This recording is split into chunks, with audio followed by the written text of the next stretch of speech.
The church bell rang slow and hollow across the empty prairie. Dust swirled around the white steps as the widowed rancher, Clay Benson, stood with his hat in hand, staring at the woman who was supposed to be his new bride. His boots were polished, his beard trimmed, but his heart was heavy, like a man walking to his own gallows.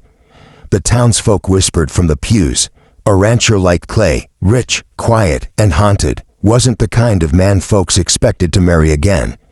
Not after the fire that took his wife, Mary, and left him raising their little girl alone out on Benson Ridge. But the preacher's voice cut through the whispers.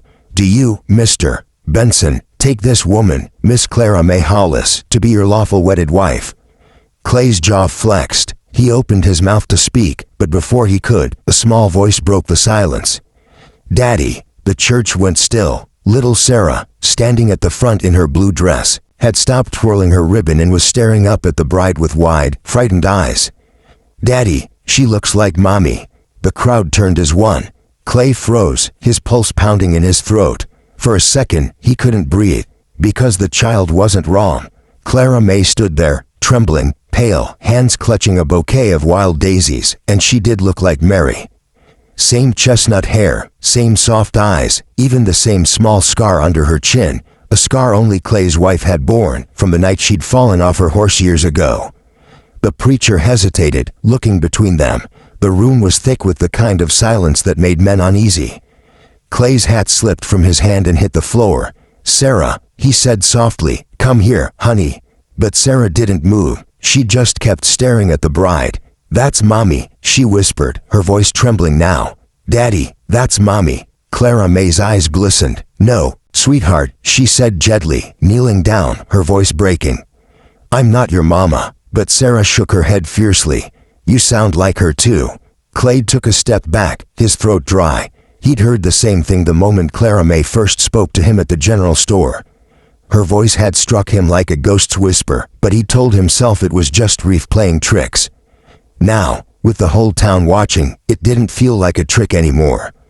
The preacher cleared his throat. "Mr. Benson, shall we continue?" Clay didn't answer. His gaze stayed locked on Clara May. "Where did you say you were from again?" he asked quietly. She swallowed. "Outside Tucson. My family. You ever been up near Red Hollow?"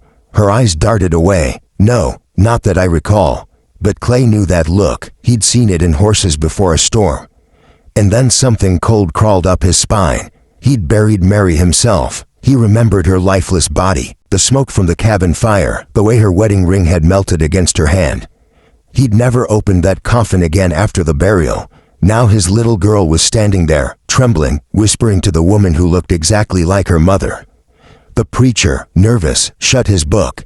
"Perhaps we should." But the back door of the church swung open, and an old man stumbled in, dusty and pale. "Miss Clara," he wheezed, "they're comin'. You gotta run." The bride turned white. Clay's hand went to his holster out of instinct. "Who's comin'?" he demanded. The man coughed, pointing toward the road. "The Hollis gang. They found out she's here. They want her dead." A murmur spread through the church. Folks began to stand, confused and scared. Clay turned to Clara May. "You lied to me," he said low, dangerous. Tears streaked down her cheeks. "I had to. You wouldn't have helped me otherwise." "Help you? They killed my sister, burned her cabin down and left her to die.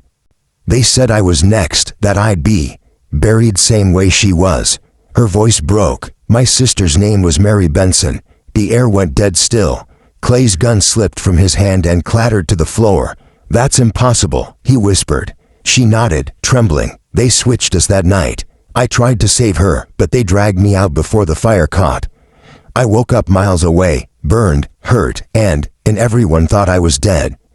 By the time I came back, they'd buried her in my name." Clay stared, his knees weak. The scar, the voice, the way Sarah had recognized her. It couldn't be. Outside, horses thundered. The Hollis gang was closing in fast. Clay turned to the preacher. "Get everyone out the back. Now." He grabbed his rifle, heart pounding, and looked back at Clara May, at the woman who might be his wife.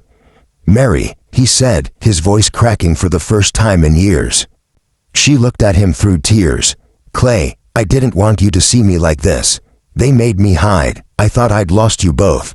"Daddy," Sarah screamed as bullets shattered the windows. Clay pulled her behind a pew, returning fire through the doorway. The church filled with smoke and chaos. Townsfolk screamed, running for cover. When the shooting stopped, only silence and dust remained. Clay crawled through the haze, coughing. Clara was lying near the altar, blood on her shoulder but breathing. Sarah was clutching her hand, whispering, "Mommy, don't die again." Clay lifted her into his arms, pressing his forehead against hers. "You're not losing her again, sweetheart," he whispered. "Not this time." By nightfall, the gang was gone, some dead, some fled. And when the town doctor finished patching her up, Clara opened her eyes to find Clay sitting beside her bed, holding Sarah on his lap. He smiled through tears he didn't try to hide. "Guess the Lord saw fit to give me 2 chances after all." She reached for his hand, trembling. "Clay, I never stopped praying you'd find me." Sarah stirred sleepily, resting her head on her mother's arm. "Daddy," she mumbled, half dreaming. Mommy came home. Outside, the prairie wind held low and lonely, carrying with it the scent of rain. And somewhere, deep beyond the hills, the sound of a bell tolling softly for the dead that finally rested.